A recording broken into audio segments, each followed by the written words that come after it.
तो जैसे ही लड़का पैदा होता है और अनवांटेड होता है वो हाथों हाथ बिक जाता है। लड़कियां नहीं बिकती हैं तो वो फेंक दी जाती हैं, उनको पंगुड़े में डाल दिया जाता है। प्रीमेच्योर बेबीज बहुत हो रहे हैं मैम आजकल, मतलब उसका क्या कारण है? लड़कियां या जो चाइल्ड अब्यूज विक्टिम्स होती हैं या जो शोषण का शिकार होती हैं, और कुछ लड़कियां जो गलतियां कर बैठती हैं, ना खाना दिया ना पढ़ाई करवाई, उसको रोज मारते थे। हम तो एक बार उसने 2 बादाम खा लिए तो उसकी जान निकाल दी मानो। मतलब जो आप एक इंसानियत का वो राक्षसपन देख सकते हो ना, वो सब कुछ। कंसेंट क्या होता है कि 18 साल से पहले आप कंसेंट नहीं होता, इट इज अनपनिशेबल बाय लॉ। जो पीते हैं, कई बार मेरे दोस्त भी मेरे साथ पीते हैं, वो मेरे सामने नहीं पीते। तो मेरे को बड़ी खिंच चढ़ती है यार अगर मेरे सामने कोई बंदा स्मोक कर ले। अनफॉर्चुनेटली हम कदर इंसान की या चीज़ की तब करते हैं जब वो हाथ से निकल जाती है। दोस्तों, जो आज पॉडकास्ट रिकॉर्ड हुआ है डॉक्टर महक बांसल के साथ, इतना अच्छा पॉडकास्ट और आप एंजॉय करेंगे सारे, और हर एज ग्रुप को ये पॉडकास्ट देखना चाहिए। और मैं ज़्यादा वेट नहीं करवाऊंगा, आपको सीधा लेके चलते हैं पॉडकास्ट की तरफ, और बड़ा अच्छा लगेगा आपको। मैंने खुद बहुत एंजॉय किया इस पॉडकास्ट को, मैम से बातें की, और जो हम सुनते आ रहे हैं ना कि रियल हीरोज़ और रियल हीरोज़, ये सच में रियल हीरोज़ जो दुनिया के हैं, जिन्हें हमें आइडल बनाना चाहिए, जिनके हमें फ़ैन होना चाहिए, और असली मकसद जो ज़िंदगी का जिसके लिए हम जी रहे हैं, बहुत कुछ आपको सुनने में और समझने में लगेगा इस अच्छा पॉडकास्ट में। तो ज़रूर सुनें और अपना कीमती सुझाव ज़रूर दें। ऐसे अच्छे लोग जो सोसाइटी में कुछ कर रहे हैं और आप चाहते हो कि मैं उनसे बातचीत करूं और पॉडकास्ट के लिए उनको लेके आऊं, तो आप ज़रूर कमेंट बॉक्स में उनके बारे में बताइए और उनकी प्रोफाइल के बारे में बताइए, सो दैट हम इकट्ठे बातचीत जो आपके सामने लेके आ सके। Thank you, enjoy the podcast. Doctor Mahak Bansal, welcome है आपका। थैंक यू जी। थोड़ा सा हिंदी में एडजस्ट करना, मैं हिंदी में भी, मेरा सेकंड पॉडकास्ट है तो मैं कोशिश करूंगा कि नहीं, मेरी हिंदी अच्छी है तो चल जाएगा काम। जी जी। कैसे हैं मैम आप? मैं बहुत बढ़िया। आज के पॉडकास्ट के लिए मैं इतना एक्साइटेड था क्योंकि हम एनजीओ में काम कर रहे हैं, जैसे आप जानती हो 8 सालों से, तो बहुत कम डॉक्टर्स के साथ मेरी बाउंडिंग है जो, या मैं उनकी रिस्पेक्ट है वो बड़े, मतलब करता मैं सबकी हूँ, बट जो कोऑर्डिनेशन है वो बहुत कम डॉक्टर्स के साथ बैठा है, तो आप उनमें से एक हैं। पहले मेरे को ये बताइए कि जब मैंने आपको पॉडकास्ट के लिए पूछा था, तो आप बहुत अच्छा काम कर रहे हैं, हम सारी वो बातें करेंगे इस पॉडकास्ट में, तो मतलब पॉडकास्ट के लिए आप थोड़ा भाग क्यों रहे थे? पॉडकास्ट क्यों नहीं करना चाहते थे? मेरी थोड़ी मैं बहुत सालों से काम करती हूँ, तो मुझे लगता है मैं काम अपनी खुशी और अपने बच्चों की खुशी के लिए करती हूँ। जो आप कह रहे हो मेरे ऑर्फन बच्चे, मुझे लगता है कि जो भी हैं वो मुझे खुशियाँ देते हैं, और जो कुछ मैं कर सकती हूँ उनके लिए करती हूँ। कहीं कहीं ये फीलिंग म्यूचुअल है, तो मुझे थोड़ा सा, मतलब बहुत बड़ा इसको पब्लिक में बताना कई बार उससे पीछे हटती हूँ, तो इसलिए थोड़ी सी एक खींच रहती है। बट हाँ, मुझे कहीं ना कहीं आपकी बात से ये लगा कि अगर मेरे से अगर कोई भी एक जना भी इंस्पायर होके कोई अच्छा काम करे, जैसे आपकी बात से लोग इंस्पायर होके अच्छा काम करते हैं और आपकी आवाज़ दुनिया सुनती है, तो अगर कोई एक ज़िंदगी भी बदल सकती है तो हमारी ज़िंदगी तो बन जाएगी उस चीज़। बिल्कुल। जब ये पॉडकास्ट शुरू किए मैम मैंने, तो मेरा मकसद था कि जो लोगों की सोसाइटी को कोई देन है ना, मैं वैसी स्टोरीज मतलब लाऊं। तो मैंने बहुत रिसर्च शुरू की, मेरी टीम ने रिसर्च शुरू की कि कैसे लोग ढूंढें अनमोल जी आपके साथ पॉडकास्ट के लिए। तो मैं बड़ा चॉइसी हूँ, मैं हमेशा उन लोगों को एक इंसान मानता हूँ अच्छा, जो सोसाइटी में पैदा हुए हैं और सोसाइटी को पे बैक कर रहे हैं। आज हर इंसान अपने लिए, अपने परिवार के लिए मेहनत कर रहा है, बट जो इंसान अपने अलावा, अपनी फैमिली के अलावा किसी और के लिए कुछ कर रहा है अपने पूरे दिन में से या अपनी इनकम में से, उनके लिए मेरे मन में अलग ही रिस्पेक्ट है। तो जब मैंने आपकी स्टोरी सुनी, मैं आपसे 2-3 बार 4 बार हम पेशेंट के रिगार्डिंग आपको मिले। मैं ऑडियंस को बता देना चाहता हूँ कि doctor Mahak Bansal is a brilliant doctor, मेरी लाइफ की सबसे पहली डॉक्टर जिनसे मैं कोऑर्डिनेट करके इतना कंफर्टेबल फील हुआ, और मैं ये सोचता रहा कि ये डॉक्टर ही हैं, क्योंकि बेसिकली डॉक्टर का दिल पेशेंट्स देख देख के पत्थर हो जाता है, बट आप पेशेंट्स की बातें करते करते बड़े इमोशनल हो जाते हो। तो मैं बड़ा हैरान था कि डॉक्टर महक बांसल बच्चों के डॉक्टर हैं, पिछले 12 साल से आप इस 15 साल से इस प्रोफेशन में हो, और अभी भी मैम आपका जो हार्ट है या आपकी जो नेचर, वो बड़ी सॉफ्ट है पेशेंट्स के लिए। बेसिकली कहते हैं, मैंने एक फिल्म का डायलॉग सुना था कि MBBS मुन्ना भाई में वो डॉक्टर साहब बोल रहे थे कि अगर मैंने इस हाथों ने हज़ारों ऑपरेशन किए, ये हाथ कभी नहीं कांपा, बट जब ये अपनी बेटी का ऑपरेशन करेगा ये जरूर कांपेगा। तो आप इतने पेशेंट्स ट्रीट करने के बाद भी आप आज भी इतने सॉफ्ट हार्टेड, इतना मतलब सॉफ्ट कॉर्नर पेशेंट्स के लिए क्यों रखते हो? आई थिंक वो बच्चों की क्षमता है। जी। मैं बच्चों की डॉक्टर बनना चाहती थी। मेरा यही सवाल था कि जैसे मैं सोचता था कि मैं कभी सोशल वर्कर नहीं बनना चाहता था। जी। I always wanted to be a businessman, पर परमात्मा ने कह रहे हैं इधर लगा, तो आप शुरू से ही डॉक्टर बनना चाहते थे? शुरू से मैं बच्चों की डॉक्टर बनना ओ, चाहती थी। क्या बात है। सो परमात्मा ने बहुत शक्ति दी कि चलो जो भी मुश्किलों के साथ भी मैं बच्चों की डॉक्टर बन गई। और कहीं ना कहीं मुझे ये लगता है कि जब आप बच्चों का डॉक्टर बनते हो आप कभी भी कठोर नहीं बन पाते। जी।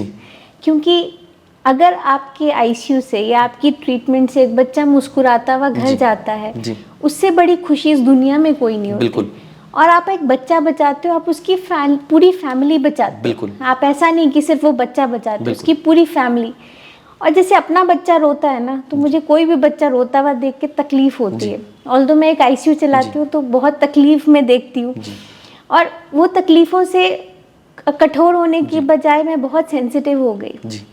मैं हर इंसान का आईसीयू में देखती हूँ, उसका दर्द समझती हूँ, उसको अपना दर्द मतलब लगता है कि समझ आ रही है उसकी दर्द, तकलीफ़ें देखती हूँ। और रोज़ ऊपर वाले से ये दुआ करती हूँ कि एक तो थैंक यू कि आपने हमें ये लाइफ दी, कि हमारे अंदर वो क्षमता है कि हम दूसरों की लाइफ ठीक कर सकें। दूसरी कभी कभी लगता है कि बेचारे की क्या गलती थी कि इतनी तकलीफ़ों पे तकलीफ़ें बच्चे झेलते हैं। और कहीं ना कहीं ओवर द टाइम मैं खुद सेंसिटिव हो जाती हूँ। तीसरा, मैं बहुत सारे ऑर्फन बच्चों के लिए, अनाथ बच्चों के लिए, जैसे कोई जो शोषण का शिकार होती हैं बच्चियाँ, उन सब के लिए करती हूँ।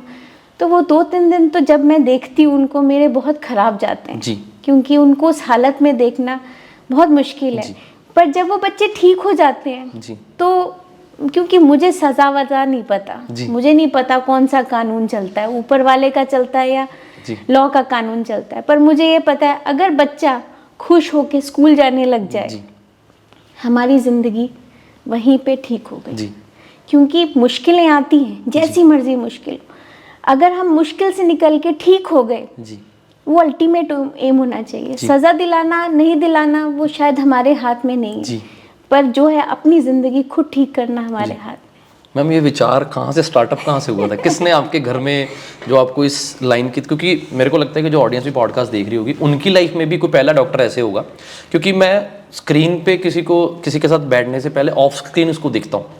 क्योंकि जब ये पॉडकास्ट सीरीज शुरू की थी तो मैंने सोचा था मैं हफ्ते में 2 पॉडकास्ट करूँगा, बट 2 महीने में एक हो रहा है। उसका रीज़न ये है कि मैं चाहता हूँ कि रियल हीरोज़ आगे आएँ रेदर देन रील हीरोज़।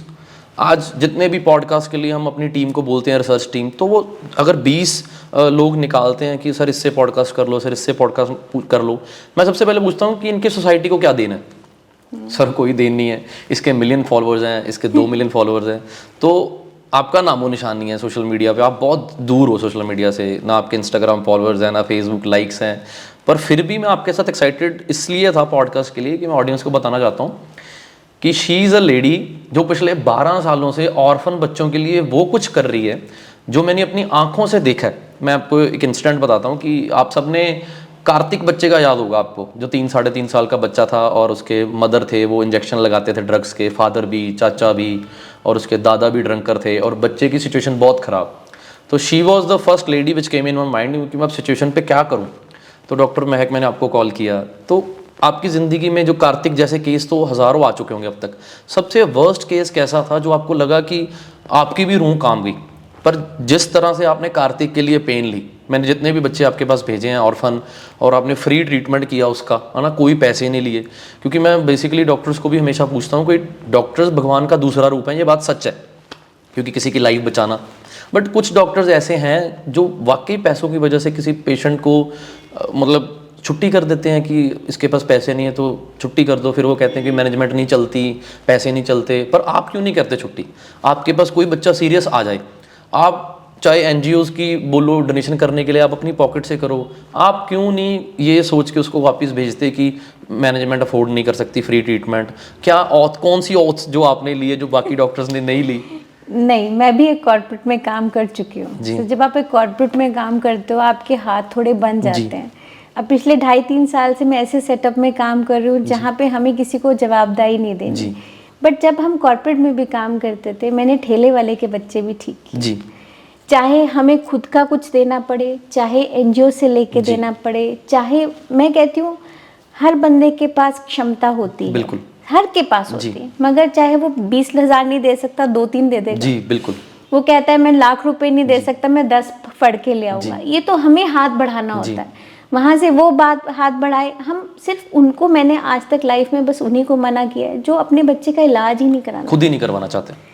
ऐसे भी बहुत मिलते थे कि जो एक लेके चले गए थे कि जी हमारे बिहार में शादी है, हमें बच्चा वेंटिलेटर पे था, कहता हमें इलाज नहीं कराना, शादी जरूरी है, बच्चा तो और हो जाएगा। Oh my God. और मतलब ऐसे सिचुएशन में हम पड़े हैं, बट मोर और लेस आई थिंक कहीं ना कहीं हर डॉक्टर चाहता है कि हर का इलाज हो, बट कहीं ना कहीं आपके सेटअप पे बैठे हो, क्योंकि मुझे लगता है हमारी जो कमी है, गवर्नमेंट हॉस्पिटल्स को रोबस्ट करना बहुत ज़रूरी है। हमारे गवर्नमेंट हॉस्पिटल में अच्छी आईसीयू फैसिलिटीज़ और से और बढ़े, तो ये लोड कम हो पाएगा। तब जो जैसे मेरे पास कोई सीरियस बच्चा आता है, मुझे पता है मैंने ही करना है, वरना उसकी ज़िंदगी ख़त्म हो जाएगी। मतलब किस दिल से मैं उसको बोलूँ कि नहीं, और बाय गॉड्स ग्रेस मुझे लगता है हर किसी के पास क्षमता होती है, हर कोई देना चाहता है। जैसे बहुत सारे डोनर्स मेरे साथ जुड़े हैं जो देना चाहते हैं, और बट वो एक सही राह कोई दिखा दे। अब इतनी हमने कर लिया है कि मतलब अगर वो बोलते हैं कि महक कह रही है तो रियली नीड होगी। बट ऑर्फन बच्चों का मेरा हमेशा से है, ऑर्फन बच्चा है, चाइल्ड अब्यूज विक्टिम है, हम लोग उससे कुछ नहीं लेते, वो हमारे बच्चे। क्या बात है। और कहीं ना कहीं ये जो जज्बा आया, आप कहते हैं ना आप अपनी लाइफ से ही सीखते हो, तो ये सिखाने वाला ऊपर वाला नहीं होता, आपकी लाइफ आपको बहुत कुछ सिखाती।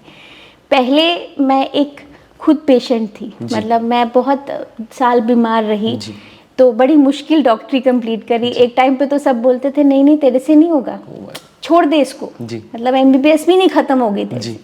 एक बार मेरे एचओडी ने बुला के मुझे बोला महक तेरे से नहीं होगा, छोड़ दे। टीचर ने भी बोल दिया? हाँ जी, क्योंकि वो मुझे हमेशा ट्रीट करता था, बोलता था 15 दिन तो तू आईसीयू में लगाती है महीने में, तो छोड़ दे। पर मैंने बोला छोड़ूंगी नहीं सर, छोड़ना मुझे नहीं आता। उसमें तकलीफ देखी, और जब हेल्दी हुई तो ये भी देखा कि जब आपको हेल्थ मिलती है तो आपको वो डॉक्टर कितना अच्छा लगता है। और फिर एक अनाथ बच्चा मेरे पास ही छोड़ गए थे मेरे हॉस्पिटल में 2008 में। एंड उस बच्चे को मैंने 3 महीने पाला। तब इतने हालात खुद के नहीं होते थे, 10,000 रुपये की तनख्वाह थी कि आप किसी बच्चे को कैसे पालो। तो जब मैं उसको अनाथ आश्रम छोड़ने गई, एसजीबी बालघर जो हमारा मुल्लापुर में है, तो वहाँ पे बहुत सारे बच्चे देखे जो कि कोई डस्टबिन में से मिला, कोई टॉयलेट्स में से मिला। एक बच्ची थी जिसको पूरा चींटियों ने खाया हुआ था। तो वहाँ से मुझे लगा नहीं यार, वो बच्चे तो जो हम आईसीयू में करते हैं, ये सब बच्चे भी मेरे हैं। बिल्कुल। और ये बच्चे अपने आप सेवा लेते हैं। ये उस टाइम से मैं बच्चों से जुड़ी हूँ, और इतना जुड़ी हूँ कि मुझे लगता है मैं उनका पार्ट हूँ और वो मेरा पार्ट है। फर्स्ट केस मैम जो था आपकी ज़िंदगी का सबसे पहला केस जो आपने ट्रीट किया था फ्री ऑफ कॉस्ट, या जो आपने ऑर्फन बच्चा किया था ट्रीट, वो याद है आपको कौन था? नहीं ऐसे तो याद नहीं, अब तो बहुत सारे हो गए। एक होता है ओपीडी ट्रीटमेंट जिसमें तो हम सिर्फ मेडिसिन लिखते हैं, वो तो पता नहीं कितने हज़ारों हो गए होंगे, उसकी तो गिनती नहीं है। हाँ, मगर जब पहले हम जो केसेस बच्चों के लेते थे तो उसमें ये होता था, फर्स्ट तो यही था जो अपना इसका नाम उस टाइम साहिल था, जो अनाथ बच्चा था जो 3 महीने रहा, तो हॉस्पिटल ने इसको फ्री ट्रीटमेंट दिया था।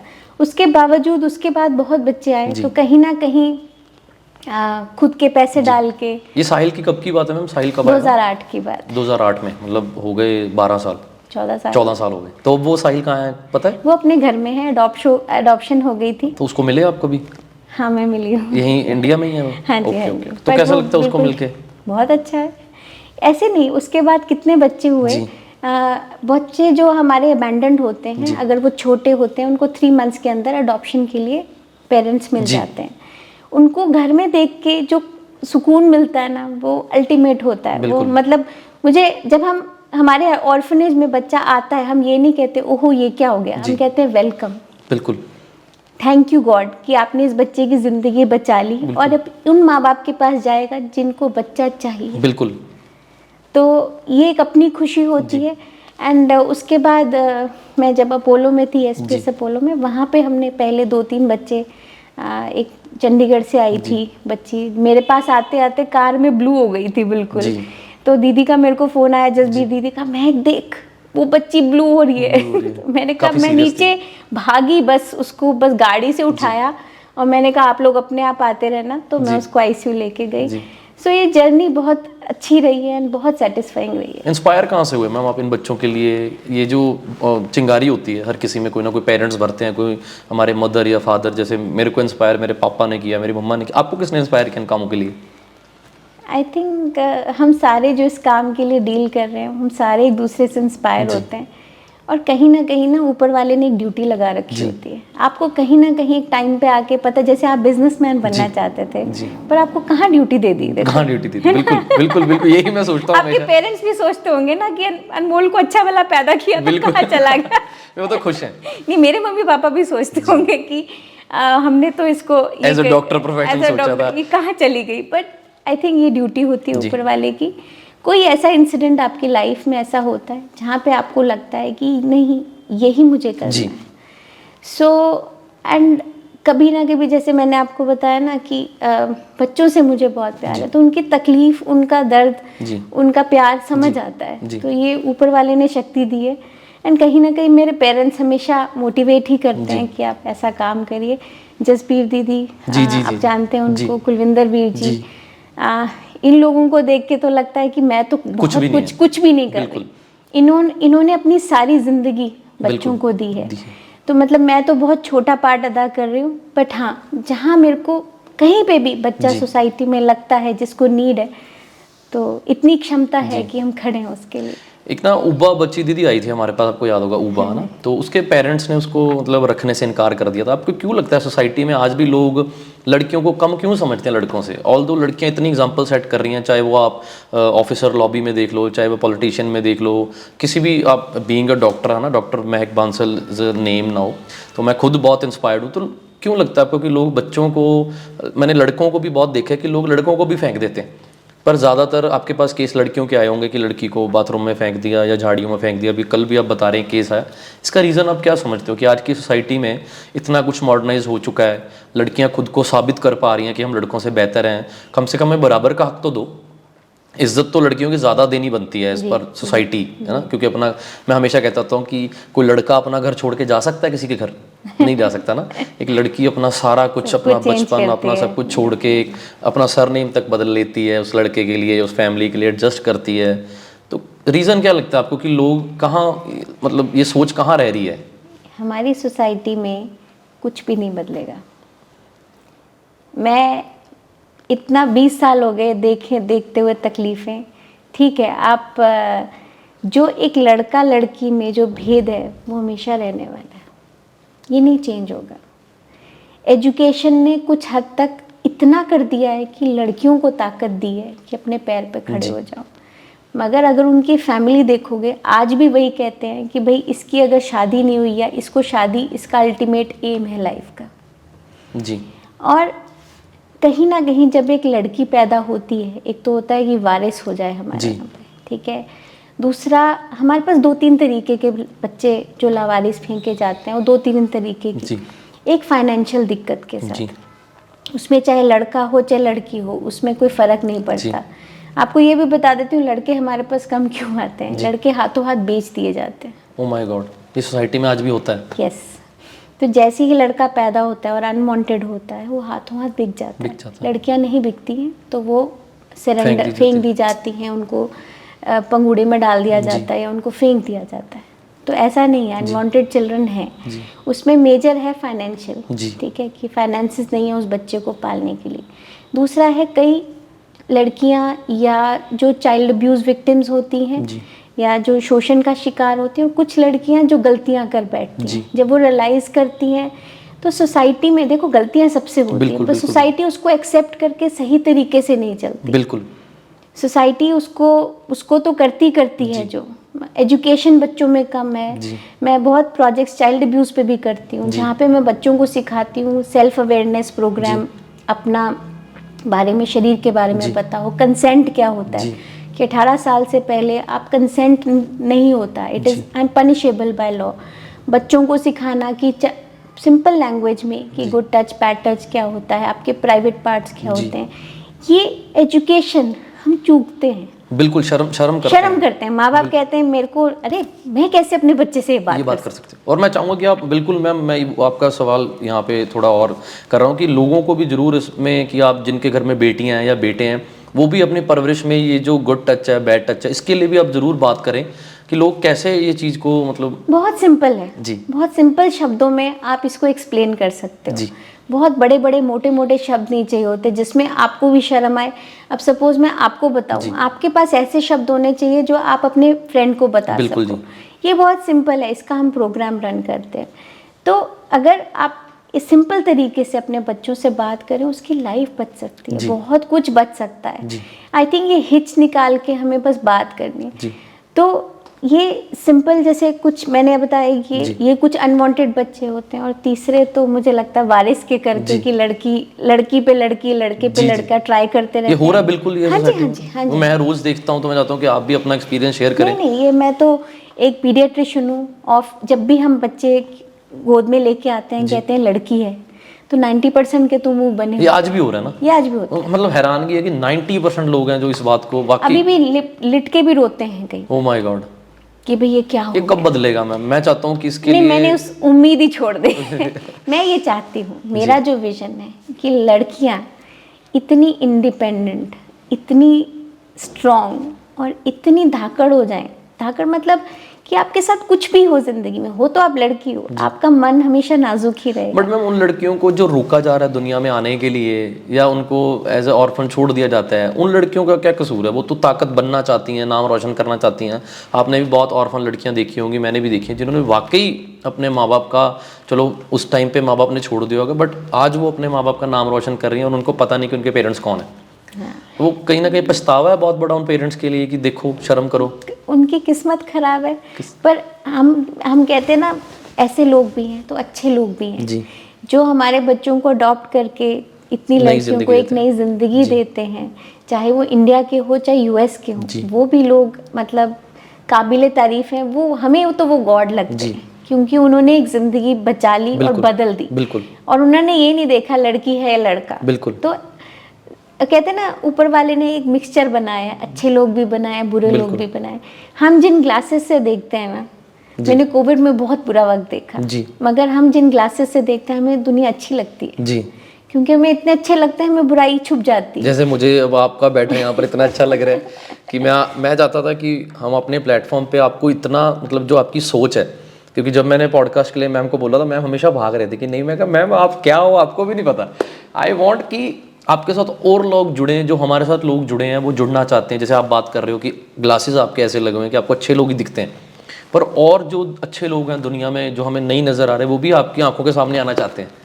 तो हम चाहेंगे कि आप पॉडकास्ट करते रहें रेगुलरली, सोशल मीडिया भी अपना स्ट्रॉन्ग करें, क्योंकि जो आपके पास स्टोरीज़ हैं वही कहीं ना कहीं मजबूर करती है ना। जैसे आपने बताया कि इंस्टेंट्स लाइफ बदलते हैं, आपके इंस्टेंट लाइफ के, मेरे इंस्टेंट जो हमें कहते हैं कि नहीं, we are not meant for it, हमारा मकसद ये है।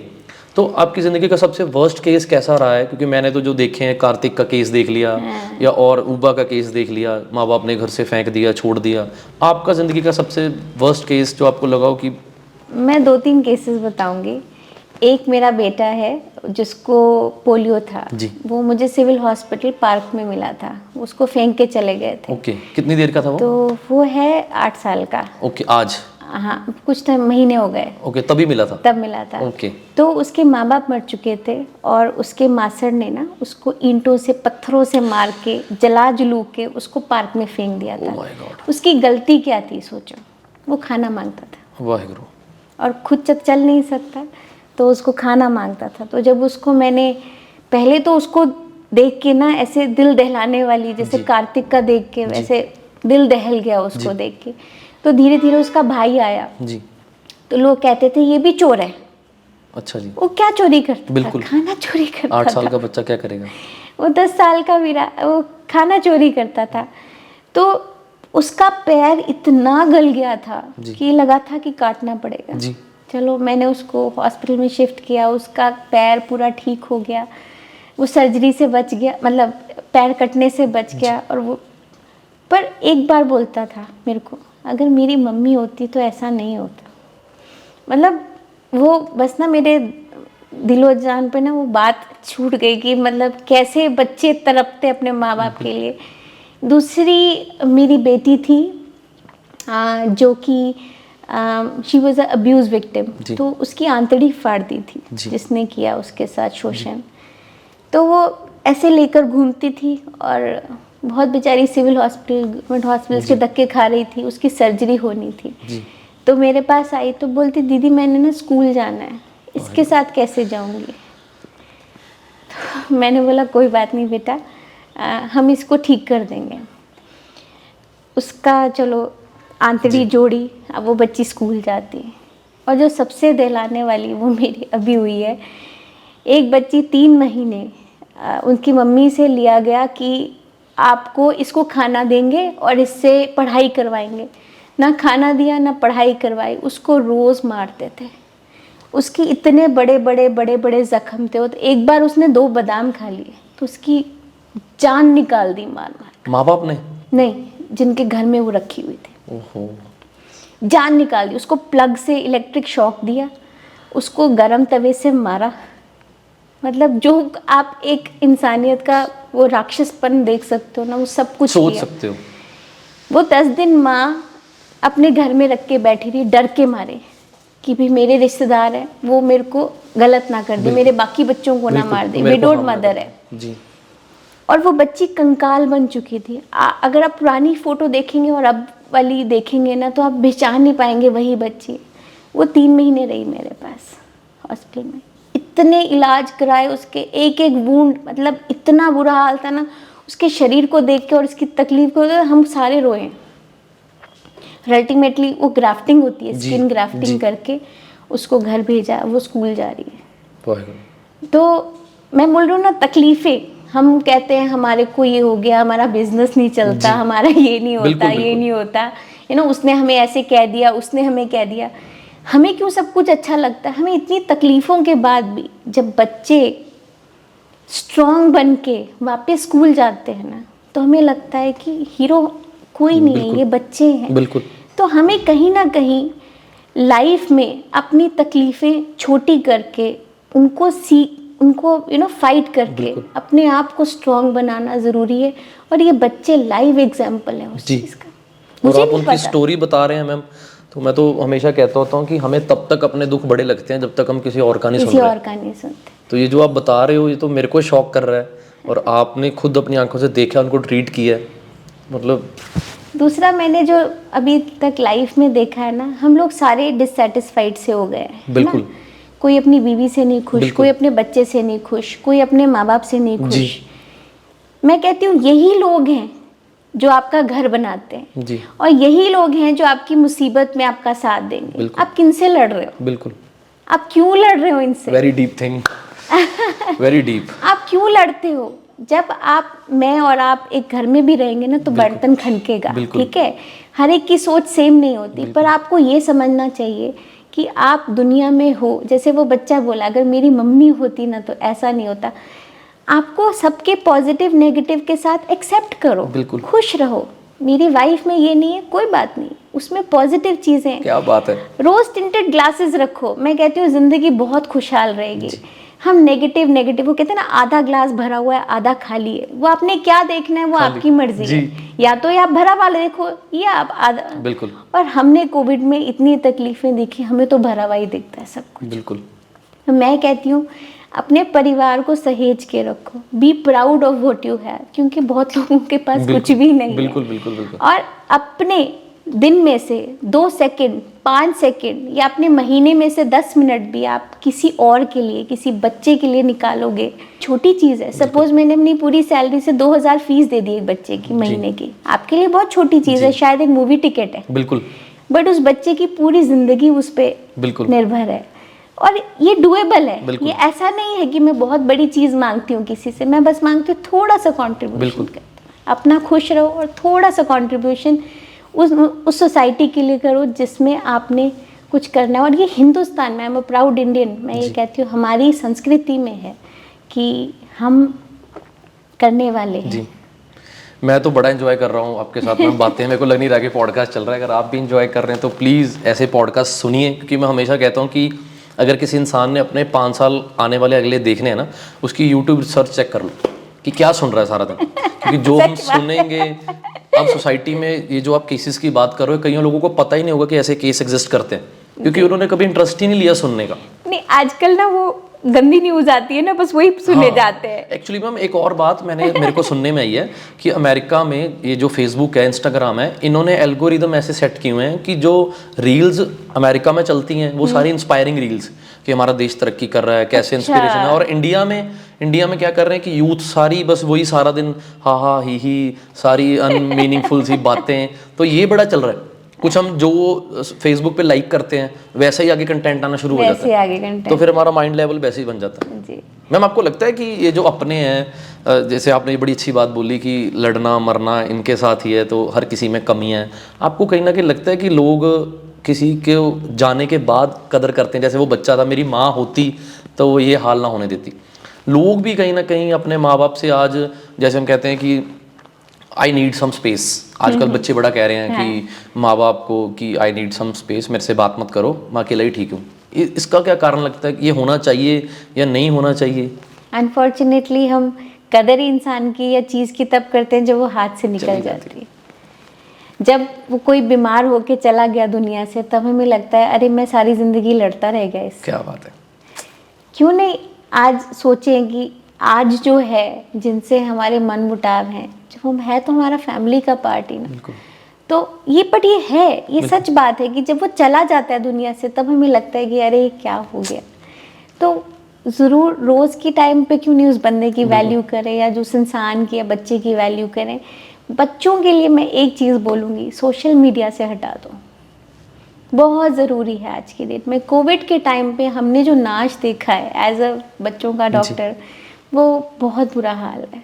हमने अपनी हैप्पीनेस के लिए अपने को कुछ ना करे, उनको फ़ोन दे दिए कि हमें डिस्टर्ब ना करें, कि हमें डिस्टर्बेंस। मैंने भी आजकल बहुत बच्चे देखे हैं मैम कि मेरे पास आते हैं सेवा करने के लिए, वो फ़ोन पे ही लगे रहते हैं, छोटे छोटे बच्चे, ग्लासेस लग गए, सारा दिन फ़ोन, फिजिकल एक्टिविटी ज़ीरो है।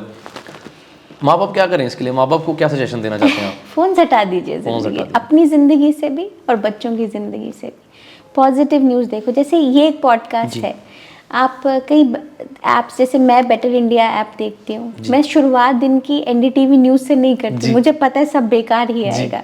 तो कोई ऐसी चीज़ जिससे आपको पॉजिटिविटी मिले, तो ये सोशल मीडिया और ये गैजेट्स अपनी सबकी ज़िंदगी से, और देखना है तो अच्छा कंटेंट देखो, तो एक लिमिट होना चाहिए एक टाइम का, जो मेरे को लगता है, क्योंकि बच्चे जो अब बन रहे हैं वो बहुत मैकेनिकल बन रहे हैं, वो आगे चल के उनके लिए बहुत ख़राब होने वाला है ये बात। और फिर हम भी डिपेंड करते हैं उस चीज़ को, और बहुत सारा ऐसा मटेरियल है यूट्यूब। अब मैं पीछे मूसेवाला की डेथ हुई थी, जब वो गन्स दिखाई है ना, बच्चे डरे हुए हैं देखकर, वो ऐसे धाड़ देख के सबकी रूह कांपी हुई। बिल्कुल। तो मतलब ऐसी चीज़ें नहीं होनी चाहिए। देखना बहुत एज अ, बचपन में भी आपने ऐसा कुछ देखा हो तो सारी ज़िंदगी लगता है वो करने के लिए। बिल्कुल। तो बस आई थिंक, और मुझे लगता है बच्चे ही हैं जो इस दुनिया को बदल सकते हैं। बच्चों में वो ताकत है। हम एक बच्चे को पढ़ाते हैं ना, आप एक कम्युनिटी बनाते हो बच्चों। और मुझे ये खाना खिलाना, वो खिलाना, वो सब में बिलीफ नहीं है, चलो वो तो ज़रूरी है ही है, बट मुझे लगता है एजुकेशन। मैं वर्कशॉप्स करती हूँ ऑर्फन बच्चों के लिए, कि हम लोग वोकेशनल स्किल्स सिखाते हैं, जैसे सिलाई कढ़ाई। अभी बहुत सारे बच्चों ने हमारे इयररिंग्स बनाए हैं, आपको दिखाऊंगी, मतलब आप बिलीव नहीं करोगे कि ऐसे बच्चों ने सुंदर सुंदर कोशिश करते हैं। लड़कों के लिए क्या होता है, 2 रंग होते हैं, ब्लू और काला, वो ही बनवा दो, कुछ भी बनवा दो। तो नहीं, but we have cards, envelopes, बहुत कुछ बनाया, बेकरी का सामान, और इतना कॉन्फिडेंस आता है ना उनको ये सब करके। तो वो मेरे बच्चों की workshop side by side, and जैसे मैंने बताया, दे आर मेरी ब्यूटीफुल वॉलंटियर्स जो मेरे बच्चों को जाके सारी चीज़ें सिखाते हैं, क्योंकि मुझे तो आई थिंक इन सब के अलावा कुछ आता नहीं है, तो फिर वो बहुत हेल्प होता है बच्चों। मेरे को एक बात बहुत अच्छी लगी मैम आपकी, कि आपने बोला कि ये दुनिया नहीं बदल सकती। हम कह सकते हैं कि जो हो रहा है वो परमात्मा की रजा से हो रहा है, मतलब एक तरह का, मैं हमेशा कहता हूँ ना, ड्रामा ही हो रहा है, जो भी हो रहा है ना, ये ड्रामा ही हो रहा है। क्या होना है, जैसे हम कहते हैं कि पत्ता भी हिल रहा है तो परमात्मा की वजह से उनको पता है ये हिलना है, या हम कहते हैं कि किस्मत में ये लिखा हुआ है, या हम कहते हैं कि ही नोज एवरीथिंग, है ना, उसने दुनिया बनाई है, आज से 100 साल पहले क्या हुआ है या क्या होगा उसको पता है। फिर ये जो केसेस हैं जो आप देखते हो, ये भी कहीं ना कहीं भगवान को पता था। मेरी थोड़ी भगवान से लड़ाई रहती है इस चक्कर में कि मुझे लगता है कि क्यों तकलीफ दी जाती है। मेरा भी वही सवाल था कि हम कर्मा सुनते आए हैं हमेशा से, मैं सुनता आया हूँ कि कर्मा इज जो बीजोगे वो करोगे, है ना, वही आपकी वीडियो में हमेशा सुनती हूँ कर्मा की बात मेरे को दुनिया में, मैं भगवान को मानता हूँ कि या वो हर जगह है या वो कहीं नहीं है। वो पर्टिकुलर एक जगह पे नहीं बैठा, क्योंकि ही इज अ गॉड। उसको चल के आने के लिए तुम्हें कमरे में देखने की जरूरत नहीं है, उसके पास एक ऐसा कैमरा है जो दुनिया के ऊपर लगा हुआ, वो सबको हर कोने में देख रहा है, चाहे उस कोने में कोई है कि नहीं है। अब मैं दिल के अंदर आपकी बैक पे क्या बोल रहा हूँ उसको वो भी पता है, पॉडकास्ट में बैठ के मैं आपकी तारीफें कर रहा हूँ उसको वो भी पता है। तो मैं बेवकूफ़ किसको बना रहा हूँ? ऑडियंस को। फल तो मुझे कहते हैं भगवान ने देना है। तो ये जो भी हो रहा है दुनिया में सब भगवान को पता है, जैसे हम सुनते आए हैं कि परमात्मा को पता है। फिर वो इन छोटे छोटे बच्चों के साथ ये गलत क्यों लिख देता है? जैसे चाइल्ड अब्यूज़ में आपने केस देखे हैं, 4 साल की बच्ची के साथ रेप हुआ है। मेरे पास बहुत केसेस आए हैं। मैं एक ही सवाल पूछता हूँ भगवान से कि तेरे को पता था ये होना है तो क्यों होने दिया? या फिर दूसरा एस्पेक्ट ये है कि भगवान को सब कुछ पता, जो हो रहा है वही करवा रहा है भगवान ही।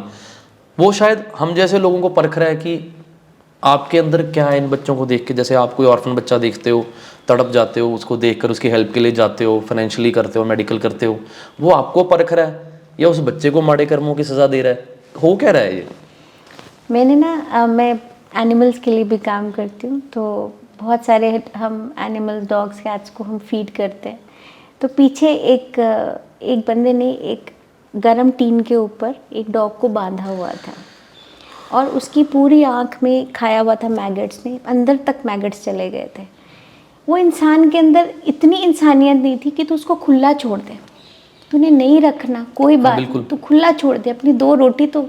बिल्कुल। उसके ऐसे हालात थे कि हम रोए उसको देख के। चलो वो ट्रीटमेंट कराया, वो जो ज़िंदगी उसने जी बाकी। तो मैं बहुत रो के ना, हमारे एक दीदी हैं जो बहुत सेवा करते हैं, उनको, नेहा दीदी को पूछा कि ये क्या है, ये क्यों हो रहा है? कहते रो मत, तू अपना कर्म करी चल, जो गलत लोग हैं उनको अपना कर्म करने दे, कहीं ना कहीं अपना कर्म करो, दूसरे को उसके कर्मों की सज़ा कहीं ना कहीं मिलेगी। मैं तभी बोला ना, ये सज़ा वज़ा मुझे नहीं पता, मैं ये मानती हूँ कि हमें अपना कर्म करते चलना चाहिए। ऊपर वाला देखता है, मुझे नहीं पता किस जन्म की तकलीफ़ें हम लोग इन बच्चों को देते हैं। पर देखो, एक सदगुरु की किताब है कर्मा, पढ़ना उसको। वो कहते हैं आप अपना कर्मा खुद बनाते हो, जो भी तकलीफ़ें आई हो। देखो, तो तकलीफ़ें छोटी बड़ी नहीं होती, हो सकता है किसी की बड़ी हो, किसी की छोटी हो जी। अगर आप व्हील गाड़ी के फ्रंट उस पर बैठ के अपनी गाड़ी खुद ड्राइव करो और आप उस बुरे हालातों से अपने आप को निकाल लो, तो आपका कर्मा आप लिख रहे हो और उसमें ऊपर वाला पूरी मदद करता है। ऊपर वाला सच में मदद करता है। बिल्कुल। मेरे भी ऐसे वक्त रहा है कि जब कुछ नहीं था लाइफ में, सब खत्म था, तो बट मैंने हार नहीं मानी, मैंने अपना कर्मा खुद लिखा जी। किसी को अपनी गाड़ी ड्राइव नहीं करनी थी, ना ऊपर वाले को ड्राइव करनी थी। बोला नहीं, मैंने फ्रंट व्हील पे आके ये चीज़ को खुद ठीक कर जी। एक किताब है 5th माउंटेन, वो कहती है, मैं एक बार बहुत हताश थी लाइफ में, तो मैंने सोचा कि पता नहीं क्यों इसके साथ, एक आदमी ने मुझे बोला भगवान उसी को मारता है जो मरा हुआ होता है जी। तो मेरे को बहुत, आपका जैसे सवाल है ना, मेरे तो दिमाग में सारा दिन सवाल चलता है कि क्या है ये, क्या हो रहा है, कैसे हो रहा है। तो मैंने वो किताब पढ़ी, तो वो कहता है, जैसे आपने बताया मैं बताती हूँ, उसमें कहते हैं कि ऊपर वाला कहता है मैं एक वॉरियर तैयार कर रहा हूँ जी। मैं एक अच्छे लोग चुनता हूँ, मैं या जो लोग चुनता हूँ जो एक वॉरियर बन सकते हैं, मैं उनको तोड़ता हूँ जी। कुछ गिर जाते हैं, कुछ खड़े हो जाते हैं जी। जो गिर गए वो तो खत्म उनकी लाइफ, आजमाता है वो। हाँ, फिर जो खड़े हैं उनको फिर तोड़ता हूँ, उनको फिर तोड़ता हूँ, तब तक तोड़ता हूँ कि जब तक वो इतना तैयार ना हो जाए कि वो एक पॉजिटिव चेंज लेके। क्या बात है। और उस किताब में उस बंदे को जिसको ऊपर वाले ने इतनी बार तोड़ा, उसका सब खत्म कर दिया, एंड में एक पूरी नई सिटी खुद बनाता है जी। तो जब ये सोच मिली मुझे, तो मुझे लगा शायद ये टेस्टिंग टाइम चल रहा है कि शायद तूने वो वॉरियर बनना है कि जो एक पॉजिटिव चेंज लेके आएगा। मैंने कहा देखी जाएंगे, ये सोच के चले थे। तो फिल्म तो बाद में दिखती है ना, ट्रेलर से तो घबराहट होती है कि भी क्या हो। बिल्कुल बिल्कुल। तो आई थिंक जिसकी भी लाइफ में, मेरे बच्चे भी जो तकलीफ झेले हैं, देखना आगे चल के अपना कर्मा खुद लिखेंगे। बिल्कुल। और अपनी गाड़ी की फ्रंट सीट पे बैठ के अपनी गाड़ी खुद ड्राइव करेंगे और उन सबको दिखाएंगे कि नहीं, हमने इस लाइफ को विन किया है। बिल्कुल। और मेरे बच्चों में और बाकी बच्चों में यही फ़र्क है, मेरे बच्चों में बहुत क्षमता है जी, बहुत करेज है और ऊपर वाला देता है। तो आप अपनी गाड़ी की व्हील फ्रंट व्हील पे बैठो, ऊपर वाला साथ देगा आपका। मैं तो खुद मैं ज़्यादा इसी चीज़ों में यकीन रखता हूँ कि आप अपना कर्म और मेहनत दोनों अच्छे से करो, परमात्मा सब देख रहे हैं। कार्तिक कैसा है? कार्तिक बिल्कुल बढ़िया है। कार्तिक की स्टोरी कार्तिक वहीं पे है जहाँ उसे होना चाहिए और कार्तिक का पूरा ट्रीटमेंट चलेगा। एंड कार्तिक जैसे मैं सैल्यूट मारती हूँ and I am very proud of Punjab. हमारे पास एक तरीके के ऐसे लोग भी हैं जो नशे में गिरे पड़े हैं और हमारे पास ऐसे लोग भी हैं जो दिन रात सेवा में लगे जी। हमारे पास लुधियाना में 5 ऑर्फनेज हैं जी। और पूरे पंजाब में कई ऑर्फनेजेस हैं जो कि बच्चों को खुद की डोनेशंस पे, शायद आप में हो थोड़ा बहुत जो डोनेट उसके, मगर डोनेशन से नहीं, इतनी सेवा से। आप एचपी बालघर देख सकते हैं, इतनी सेवा करते हैं बच्चों की। तो हमें लगता है कि वो वहाँ पे पहुँच गए जहाँ पे वो महफूज है, सिक्योर है, सेफ है। और मुझे पता है कार्तिक की ज़िंदगी आगे बहुत अच्छी रहेगी, क्योंकि हम कहते हैं ना, worst is over, rest is all good. जब आपकी लाइफ में सबसे बुरा वक्त निकल जाता है ना, उसके बाद सब अच्छा ही होता है। आपने बस उस बुरे वक्त को सेल करना होता है। बिल्कुल। तो कार्तिक बिल्कुल ठीक ही रहेगा, मुझे पता है। मैम मतलब मेरा ये पर्सनल सवाल है, मैं हर एक गेस्ट से पूछता हूँ कि आप कर्म और धर्म में से बड़ी चीज़ किसको मानते हो? कर्म को। कर्म को। कई बार लोग मतलब जा रहे हैं रास्ते में, लोग मर रहे हैं, जैसे आप इतने केसेस की बातें कर रहे हो, उन लोगों का भगवान से बहुत प्यार होता है, पर भगवान की बनाई हुई सबसे खूबसूरत चीज़ मैं कहता हूँ वो इंसान ही है। एक इंसान ही है जो खुदा ने बनाया या भगवान ने बनाया, उसको अलग अलग नाम देते हैं हम, कोई प्रभु राम कह रहा है, कोई वाहिगुरु कह रहा है, कोई कुछ कह रहा है। ये सारी चीज़ें इंसान ने बनाई हुई, टेबल, कप, कार, गाड़ी, कपड़े, सब इंसान की बनाई हुई चीज़ें, ये भगवान ने नहीं बनाई। पर भगवान ने जो बनाया इंसान उसकी कदर आज भूलता जा रहा है। जैसे आप बच्चों की बातें कर रहे हो, कई बार हमें भी लोगों को जगाने के लिए, कार्तिक के लिए या और बच्चों के लिए हेल्प मांगनी पड़ती है। फिर भी कुछ लोग जो सोचते हैं आगे आने के लिए, उन लोगों को ये कैसे समझाया जाए कि असल में जो एक भगवान ने मूर्ति बनाई है, एक हमने मूर्ति बनाई है, असल में किस मूर्ति को पूजना चाहिए? मैं आपको एक इंसिडेंट बताती हूँ, आप हंसोगे। जब कोविड था, आप जानते हो क्या हाल थे। बहुत बिल्कुल। तो हमें पास बेड की कमी पड़ती थी, हमारे पास अच्छे आईसीयूज़ की कमी थी। तो एक सज्जन मेरे पास आए, कहते आपको पता है हम बहुत बड़ा मंदिर बना रहे हैं साउथ सिटी में। मैंने कहा आज की डेट में भी आप लोगों को मंदिर सोचता है? जहाँ अपने रिलेटिव्स को रखने के लिए अस्पताल नहीं है, वहाँ उस दौरान भी, मतलब ये पीक टाइम था कोविड का, तो बोलते हैं हम वहाँ फ्री खाना देंगे। मैंने कहा साउथ सिटी जाने के लिए कौन सा फ्री खाना लेगा? बिल्कुल। तो मैं ये बात मानती हूँ कि धर्म और कर्म सब यही है जी, यही है इसी दुनिया में जी। मेरे को आप में भगवान दिखना चाहिए, आपको मेरे में भगवान दिखना चाहिए। जो ये है यहीं पे है। मैं कहती हूँ ये पैसा मंदिरों गुरुद्वारों में जहाँ भी लगाना है आपको लगाइए, मगर ये सोचिए कि जब आप किसी को बचाते हैं या किसी के लिए कुछ करते हैं, वही अपना मंदिर है, वही अपना गुरुद्वारा है। और वो जो प्रेयर है उसमें ऐसा सुकून है जो आपको शायद मंदिर गुरुद्वारा जाके भी वो सुकून नहीं मिल सकता। आप घर जाके अच्छे से सोते हो, बिल्कुल चैन की नींद आती है। हो सकता है कि जैसे कार्तिक जैसा इंसिडेंट देखा, 2 दिन खराब गए, पर जब वो सेफली पहुंच गए एक अच्छी नींद आती है। वो नॉर्मल बंदे को नहीं आती है, वो नॉर्मल इंसान को आ ही नहीं सकती। So we are very privilege that way. तो मैं ये मानती हूँ कि वहाँ नहीं ढूंढो भगवान, यहाँ ढूंढो भगवान हम सब में, और आपको मिलेगा। मैं जब आईसीयू में काम करती हूँ, मुझे नहीं पता कौन से धर्म का बच्चा है, बिल्कुल मुझे नहीं पता। मैंने कभी पूछा भी नहीं आप किस धर्म के हो, आप किस जात के हो। मुझे इतना पता है वो सामने एक बच्चा है और मुझे उसका ट्रीटमेंट करते हैं। क्या बात है। और ये मैं हर डॉक्टर का है, all over the world doctors इसी रिस्पेक्ट से काम करते हैं कि उन्हें नहीं पता कि कौन मुसलमान है या कौन हिंदू है या कौन क्रिश्चियन है। उनको ये पता है कि सामने एक है जिसको हमें बचाना है। तो ये एक चीज़ आती है एजुकेशन से। और एक प्रोफेशनलिज्म। बिल्कुल तो मेरे ख्याल से यही कर्म भुगत के जाने हैं बिल्कुल। जितना है, और यही हमारा धर्म है जो हम कर रहे हैं एक दूसरे अभी तक तो ऑडियंस को पता लग गया होगा कि कौन है डॉक्टर महक। मैंने जब आपके बारे में बात की ना मेरे सर्कल में, मैं अपने दोस्तों से बात कर रहा था कि आज मेरा पॉडकास्ट है, कहते किससे पॉडकास्ट है, मैं कहा डॉक्टर महक। अब मैं उनसे ज़्यादा एक्सप्लेनेशन और दे नहीं पा रहा था। कहना डॉक्टर महक कौन, ने सुने ही नहीं कभी।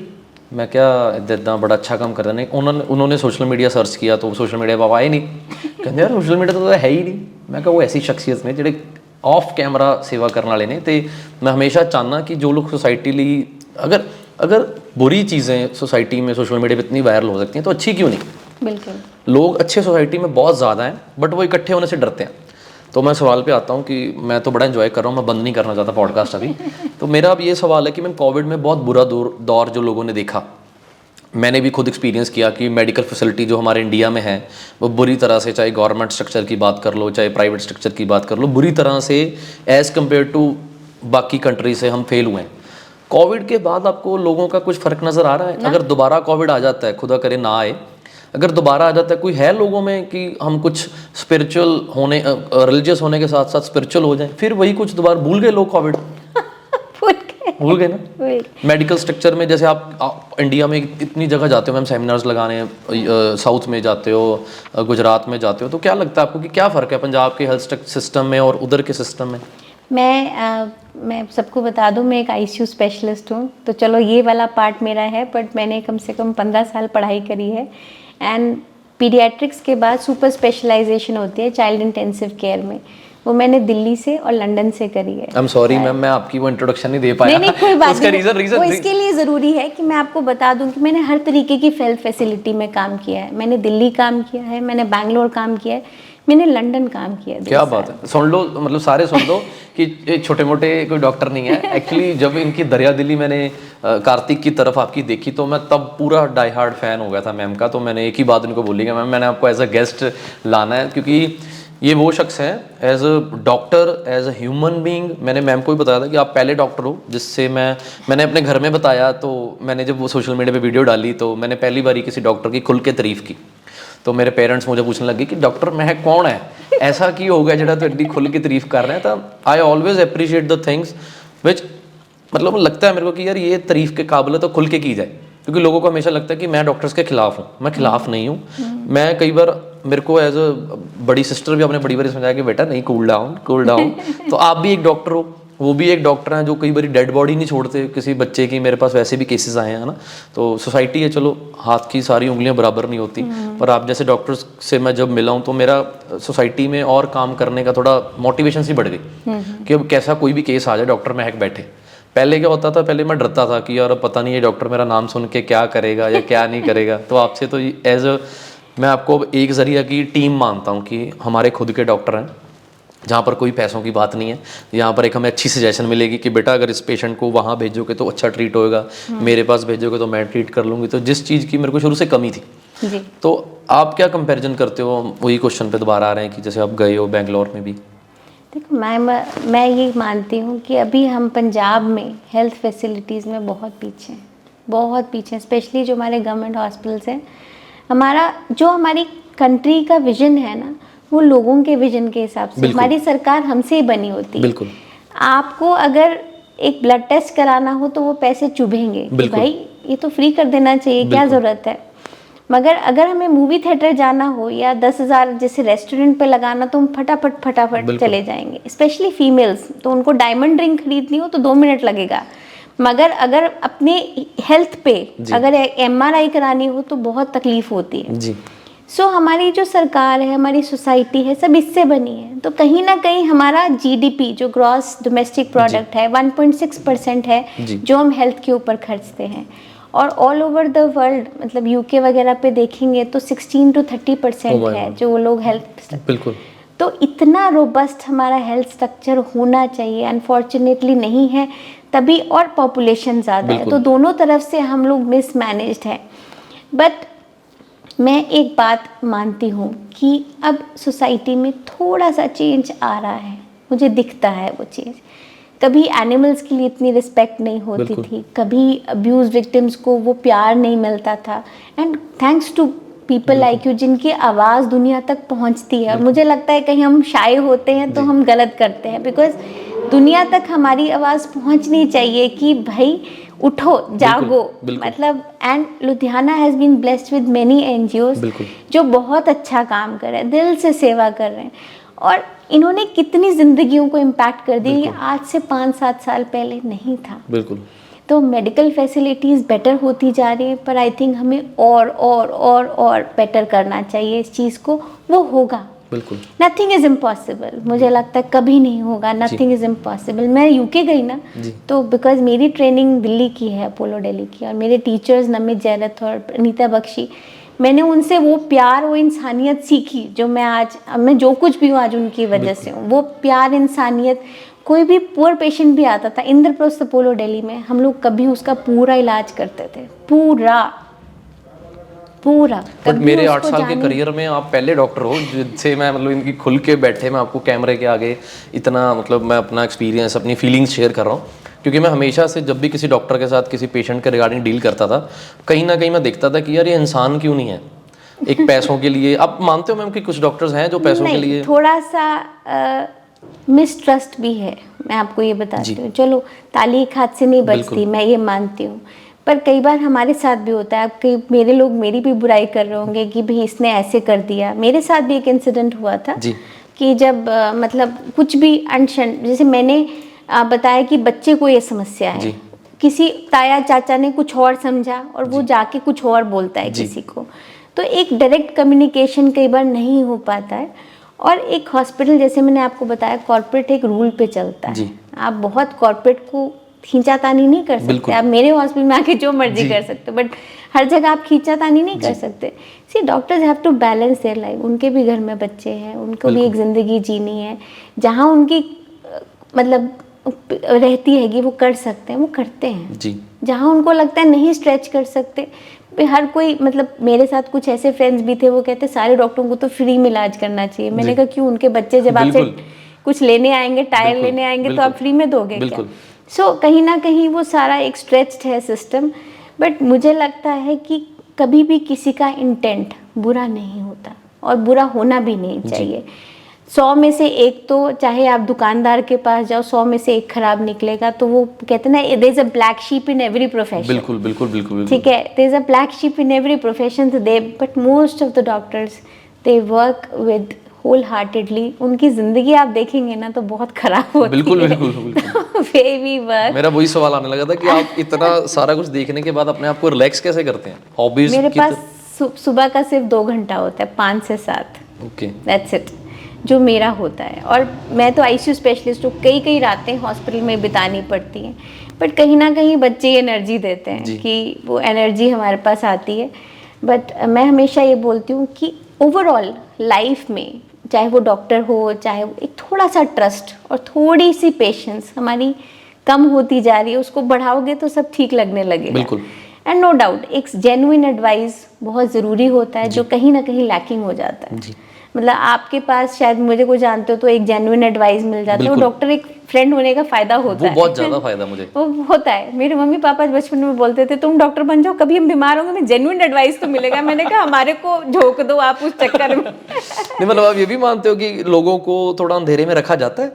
नहीं, कई बार आप डॉक्टर्स के पास इतना टाइम नहीं होता कि वो पूरी बात बता पाए। और कई बार आपको समझने में मुश्किल लगती है। पर जब आपका एक डॉक्टर फ्रेंड होता है या आपको कोई मेडिकल उसमें होता है, तो आपको थोड़ा सा बेटर पता चलने लग जाता है। और कहीं ना कहीं जब से सपोज मैं बोलूँगी आप मेरे पे ट्रस्ट करते हो, तो आपको वो बात समझ आने लग जाती है। अंधेरे में तो ऐसा नहीं रखा जाता। बट हाँ, मतलब कई बार बात समझाने में, और कई बार डॉक्टर्स के पास टाइम नहीं होता, तो पूरी बात समझाने में, करने में, वो हमारे एजुकेशन सिस्टम में और बेटर, क्योंकि डॉक्टर्स काम करते हैं मगर कई बार कम्युनिकेशन स्किल्स उनके वो अच्छे नहीं हो पाते जो कि होने चाहिए। वहाँ पे मात खा जाते हैं। वो तक पूरा काम करो और बात ही ना ठीक से करो तो फिर वो बात हो जाती है। मैंने हमेशा डॉक्टर्स के मुंह से सुना, वो कह रहे हैं यार इतने पैसे देते हैं हम डिग्री के लिए, सीट के लिए, तो पूरे तो करने हैं कहीं ना कहीं। तो ये सवाल रह जाता है। तो ये ना रूट कॉज है सिस्टम्स के, ये बहुत डीप रूटेड प्रॉब्लम्स हैं। बट उनका सोल्यूशन अभी तो मेरे को नहीं दिखता, वो पता नहीं कब होगा। बट आई थिंक आपको पता चल जाता है, जैसे आपने मेरा लिया, आपको हमारे सिस्टम में पता होंगे कि कौन बहुत जेन्युइनली काम कर रहे हैं, and it is very easy to find out. But आपकी सबसे खूबसूरत बात मेरे को जो लगी है मैम वो ये है, मैं आपके मुंह पे बताता हूँ ऑडियंस को भी, कि ना आप सबको साथ लेके चलते हो। कुछ डॉक्टर्स जो होते हैं वो शायद ईगो प्रॉब्लम होती है, या आप चलो मान लेते हैं बिजी बहुत होते हैं, डॉक्टर जैसा तो कोई कर नहीं सकता ना, पेशेंट्स की लाइफ उनके हाथ में है, कोई भी गलती की गुंजाइश नहीं है, क्योंकि डॉक्टर को तो एक रिग्रेट ही मार जाएगा कि अगर वो कोई गलती की वजह से पेशेंट चला जाता है दुनिया से, कुछ भी हो जाता है। कहीं ना कहीं डॉक्टर्स को, जैसे अब मैंने अपनी लाइफ में बहुत देखा है, मैंने सीरियस पेशेंट्स को वेंटिलेटर के ऊपर डॉक्टर के द्वारा छुट्टी करते हुए देखा है ना, मतलब मैंने खुद एक्सपीरियंस किया कि बच्चा गया, एडमिट हुआ, एक दिन रखा, पैसे नहीं है, डॉक्टर ने छुट्टी कर दी। आपको नहीं लगता कि डॉक्टर्स को, लुधियाना के चाहे डॉक्टर्स हैं चाहे जहाँ के भी हैं, हर सिटी में एनजीओज़ हैं, तो डॉक्टर एनजीओज़ के साथ कोऑर्डिनेशन क्यों नहीं रखते कि अगर उनके पास कोई पुअर पेशेंट आ भी गया तो वो एनजीओज़ को बोले कि बेटा आप कुछ, मैं डिस्काउंट करूँगा, कुछ आप हेल्प करो, या जैसे आप करते हो, आपके पास कोई बच्चा आ जाए सीरियस, आप उसको निकालते नहीं हो, आप क्या करते हो, आप पहले उसको फ्री ट्रीट करने की कोशिश करते हो, फिर एनजीओज़ को कांटेक्ट करते हो, फिर आप भी करते हो। ऐसा सारे डॉक्टर्स क्यों नहीं कर पाते? मोस्टली करते हैं। अब समय चेंज हो गया, मोस्टली होता है वो।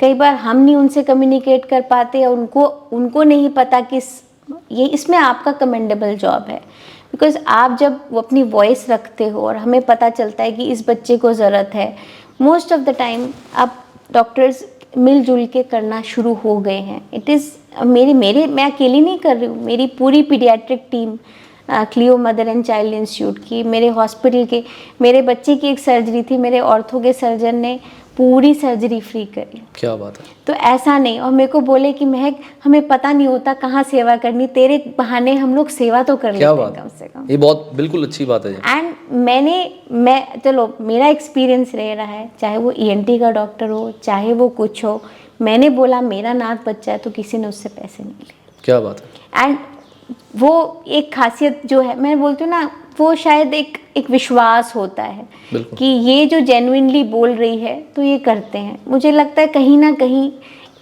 1 और 1 11, 1 और 1 111 है ना, वो है और वो होगा। ये हम सब मिलके इस सिस्टम को चेंज करेंगे, it will happen, don't worry. और अब बहुत हो रहा है एनजीओ से, क्राउड फंडिंग से। आप देखते हो कितनी क्राउड फंडिंग ऑर्गेनाइजेशंस आ गई जो कहाँ होती थी, नहीं होती थी। ट्रांसप्लांट्स तक हो जाते हैं, कितना कुछ हो जाता है, तो बहुत फर्क पड़ गया है चीज़ों में।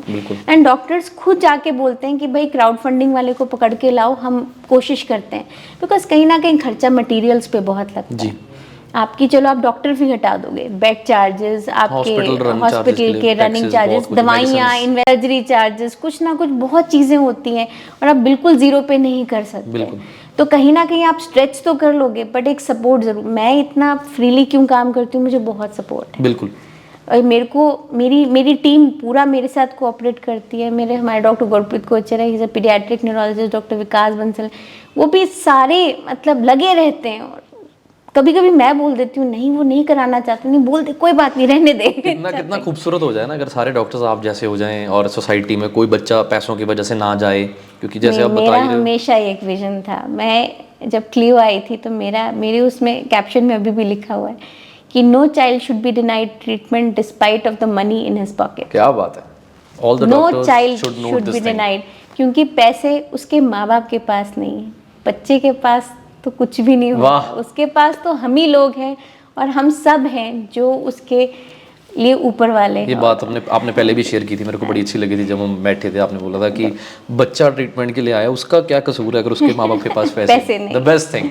तो अब मैं जो आपसे सवाल पूछने जा रहा हूँ, मैं शायद बड़ी यूथ की नज़रों में बुरा बन जाऊँगा, क्योंकि जो मैं सवाल पूछने वाला हूँ उसका आपने बिल्कुल सच्चा जवाब देना है। वो ये है कि आजकल बड़ा ट्रेंड है हुक्के का, लड़कियां लड़के वो जो वेप कहते हैं जिसको, जो करते हैं, स्मोक करते हैं अंदर, उसका क्या नुकसान है? क्योंकि मैंने जितने भी फीमेल डॉक्टर से बात की वो कह रहे हैं कि मदर फीडिंग में सबसे ज़्यादा दिक्कत आ रही है, क्योंकि इतना सुबह शाम ये स्मोकिंग कर रहे हैं हुक्के की, और उसको बताते हैं ये तो अनफ्लेवर्ड है। जैसे आजकल रेडीमेड हुक्का प्लास्टिक वाला आया है, क्योंकि मैं पीता नहीं हूँ तो मैं जो पीते हैं, कई बार मेरे दोस्त भी मेरे साथ पीते हैं, वो मेरे सामने नहीं पीते।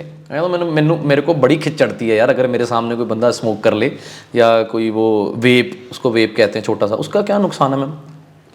मैं एक बात बताती हूँ, किसी भी चीज़ का नुकसान तब होता है जब आप इसको बहुत ज़्यादा क्वांटिटी में, हमें लिमिट पता होनी चाहिए। एक्चुअली हो क्या रहा है, शायद ड्रिंक तो लोग कब से करते आ रहे हैं, अब हमें लिमिट नहीं पता अपनी।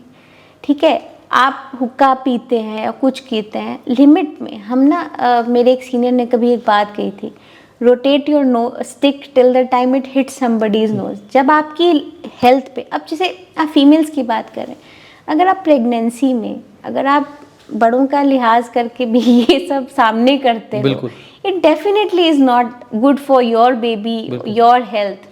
तो मुझे ये हुक्के की ऑनेस्टली ज़्यादा चीज़ें नहीं पता, क्योंकि मुझे पता है कोई भी स्मोक हो, कोई भी ड्रिंक हो, कोई भी कुछ भी हो, अगर आप एक लिमिट में रहते हैं तो ठीक है, नहीं लिमिट में रहते हैं कुछ नहीं, आप ही का नुकसान है। और वो कभी हमारे आईसीयू आके देखिए कि जो अल्कोहलिक्स होते हैं, जिनका लिवर खराब होता है, या जिन स्मोकर्स होते हैं जिनका ये खराब होता है, कैंसर की बहुत प्रॉब्लम, कैसी जिंदगी वो जीते हैं, मतलब मौत भी उससे अच्छी होती होगी।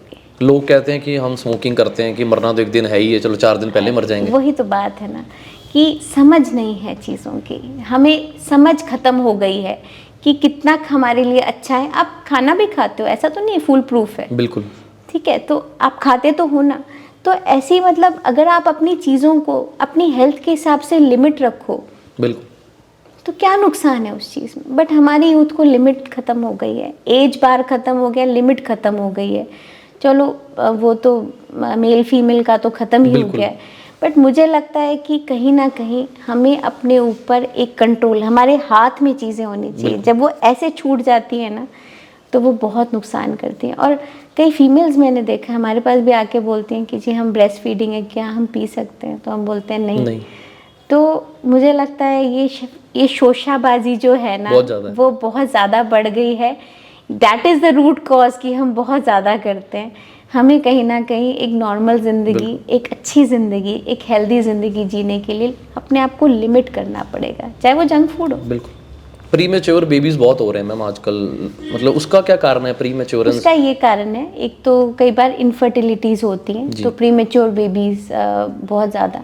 कुछ ओवरऑल हमारे एनवायरनमेंट में स्ट्रेस बहुत है जी, तो दैट कुछ चीज़ें ऐसी चेंज होती जा रही है जिससे प्रीमेच्योरिटी बढ़ती जा रही है। और कई बार जब हम इलेक्टिवली अब सिजेरियन करते हैं, क्योंकि हमें लगता है जैसी गड़बड़ होने लग गई, वी टेक इट आउट, पहले नहीं होता था, कई बार we had to lose the babies. और अब हमारी मेडिकल साइंस इतनी अच्छी हो गई है कि हम 23 हफ्ते का बच्चा भी बचा लेते हैं जी। So we recently also saved 23 हफ्ते का बच्चा, तो ये होता है। बट हाँ, प्री मेच्योरिटी बढ़ रही है, उसमें कोई वो नहीं है, थोड़ा सा IVF, थोड़ा सा स्ट्रेस एनवायरनमेंट, उस सब के लिए। But I think by good treatment सारे बच्चे ठीक हो जाते हैं। थोड़ी कॉम्प्लिकेशंस हैं, वो बस एक गुड मेडिकल हेल्थ के साथ वो होता रहता है। मैं मेरी हिंदी को कितने नंबर देंगे आप? बड़े 100 नंबर हैं। मैं मतलब बड़ा ट्राई कर रहा हूँ आजकल हिंदी में। नहीं बहुत बढ़िया है, मैं जब ऐसी टेंशन नहीं लेनी। मेरी ना वो भारती सिंह दीदी हैं कपिल शर्मा शो वाले, तो उन्होंने मेरे को स्पेशली फोन किया कि अनमोल तेरिया पंजाबी च वीडियोस होंदियां, मैं जो तेरी वीडियो पानी है मैंने ऑडियंस कमेंट कर दी कि ये बोल क्या रहा है।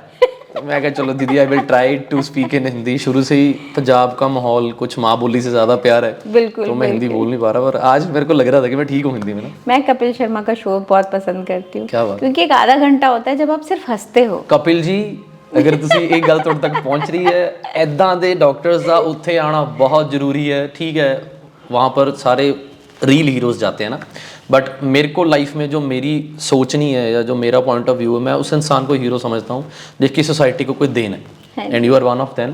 सो आई वांट कि आप कपिल शर्मा शो में एज अ गेस्ट वहाँ पर सोफे पे बैठ के जाओ रेदर देन इन ऑडियंस, क्योंकि आप जैसे डॉक्टर्स की बहुत ज़रूरत है मैम।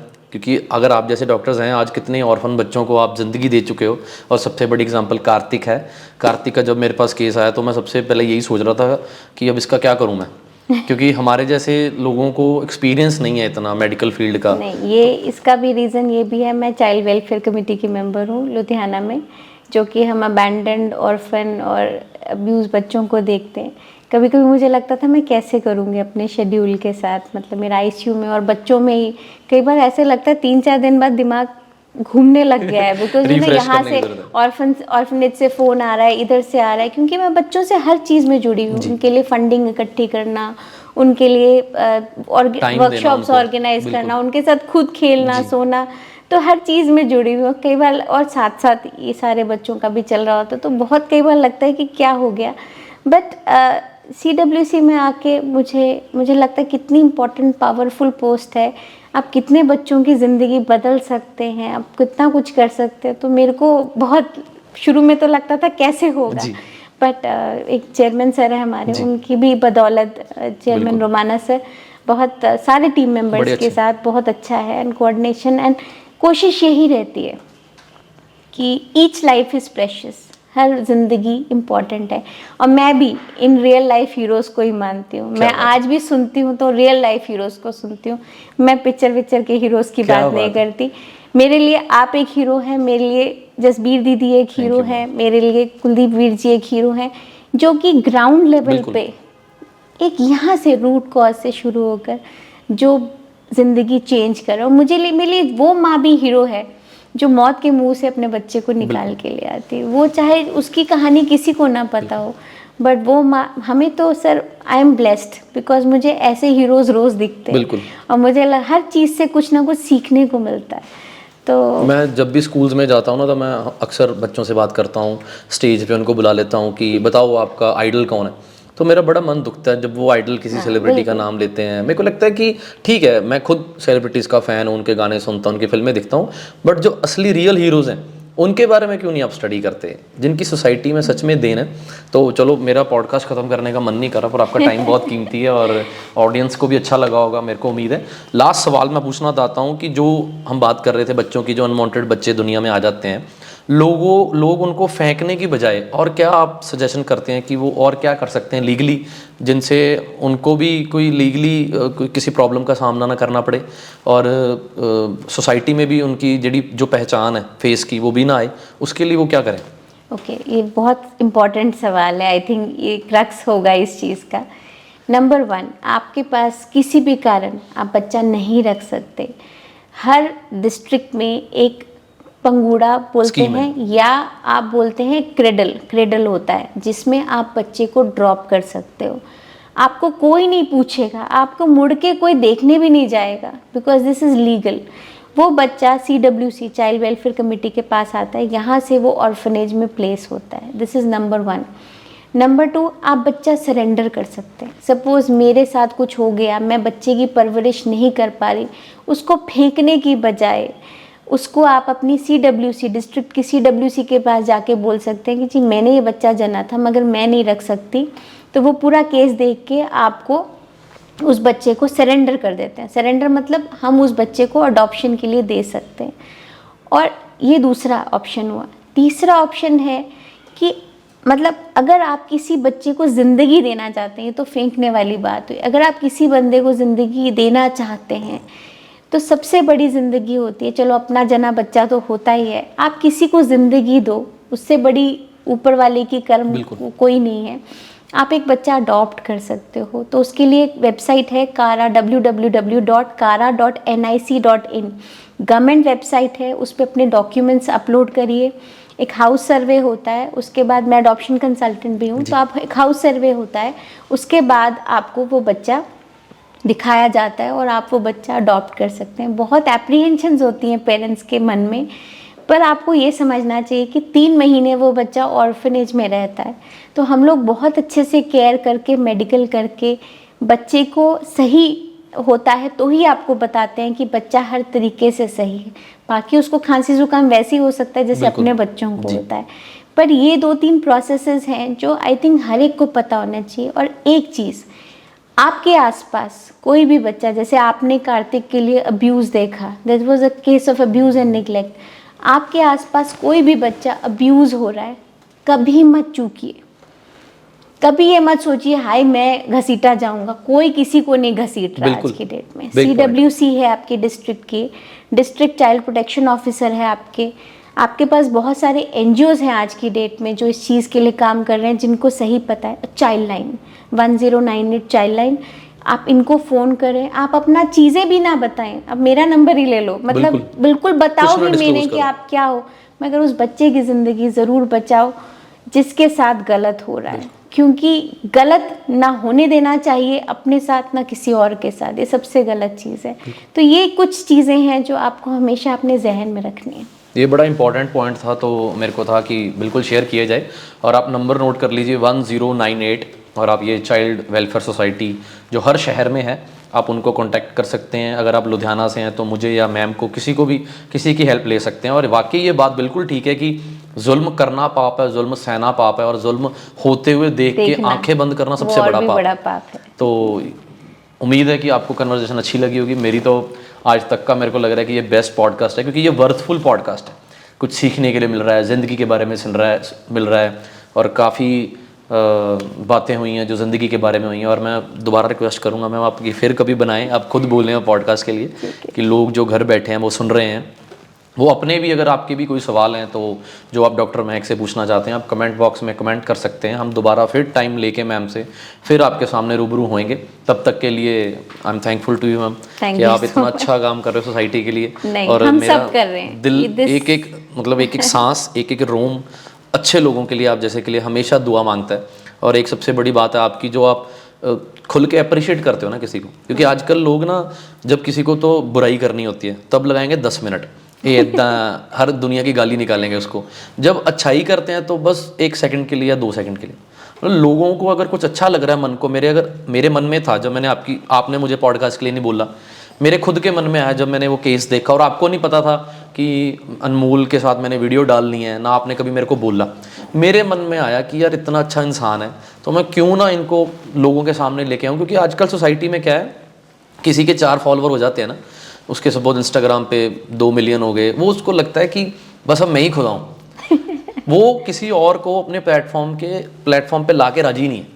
मैंने खुद एक्सपीरियंस किया है। जब मैंने ये एनजीओ स्टार्ट की तो मैंने बड़े सेलिब्रिटीज़ को मैसेजेस किए कि मतलब प्लीज़ हेल्प करो, एक बच्चे को 5,000 की ज़रूरत है, मैं 1,000 दे सकता हूँ, 4,000 चाहिए। तो 4,000 के लिए सोशल मीडिया की हेल्प चाहिए, तो किसी ने नहीं सपोर्ट किया। मैं चाहता हूँ कि जो जो चीज़ें मैंने सफ़र की अपनी लाइफ में, कि मैं तरसा हूँ कि कोई मुझे सपोर्ट करे, कि मैं दिल से करना चाहता हूँ।